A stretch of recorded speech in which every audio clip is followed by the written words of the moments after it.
ছিল, সেই তারেক রহমানের পক্ষে এখন বয়ান তৈরি করে আমরা দেখেছি 4 জন সাংবাদিককে এখন টেলিভিশন থেকে বহিষ্কার করা হয়েছে।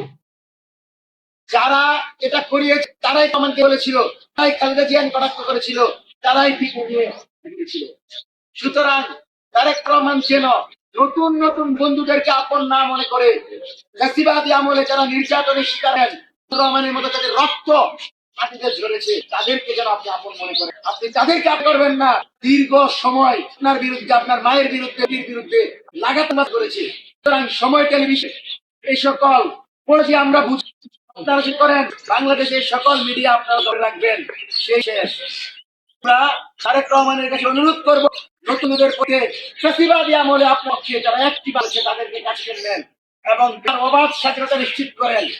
এবং যে সকল সাক্ষীকে বরখাস্ত হয়েছে 2 দিন চলে গেছে, আমরা আসবো 7 দিনের ভিতর তাদেরকে চাকরিতে পুনরায় ফিরিয়ে নেন। জুলাই তাদের ভূমিকা তো এটা করে, তারা বাংলাদেশের প্রতিনিধি, তারা বাংলাদেশের আপামর ছাত্র জনতার প্রতিনিধি। সুতরাং তাদেরকে আপনার কোনোভাবে বাংলাদেশের এই সংবাদ মাধ্যম থেকে দূরে রাখতে পারেন। দ্বিতীয়ত আমরা আপনাদেরকে একটি বিষয় বলি, সেটি হচ্ছে আমরা পূর্বে বলেছিলাম যে গুম বিচার যে অন্তর্বর্তীকালীন শুরু করেছে সেটা ইতিবাচক, কিন্তু অন্তর্বর্তীকালীন সরকার সেই গুমের বিচার শেষ করে দিতে পারে না। কিন্তু এই সরকার যেন ক্ষমতা নেওয়ার পর থেকে এখন পর্যন্ত যে ইতিবাচক পদক্ষেপ নিচ্ছে তারই অংশ হিসেবে গুম খুনের বিচার নিশ্চিত করে।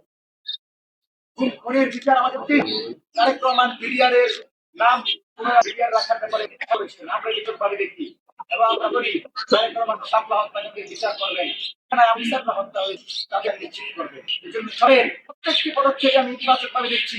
এই সরকারের সকল খুশি লোকে যাকে সমর্থন ভিন্ন মনের দিকে যাচ্ছেন, জুলাইয়ের শব্দগুলোকে কটাক্ষ করছেন, এর বিরুদ্ধে প্রতিবাদ থাকবে। বাংলাদেশের কোন রাজনৈতিক দলের পক্ষে বয়ান করে সংগঠনের পৃষ্ঠপোষক হিসেবে তাদের বিচারের মুখোমুখি করতে হবে। আমরা আপনাদেরকে স্পষ্ট কিছু দাবি দিব, আমি করি এই দাবিগুলো বর্তমান সরকার বিবেচনায় নিবে। তার আগে এই সরকার যে গুরুত্বপূর্ণ কিছু মন্ত্রণালয় যেগুলো পূর্বে ছিল, আমরা আগে ছিল অন্তর্বর্তী সরকারের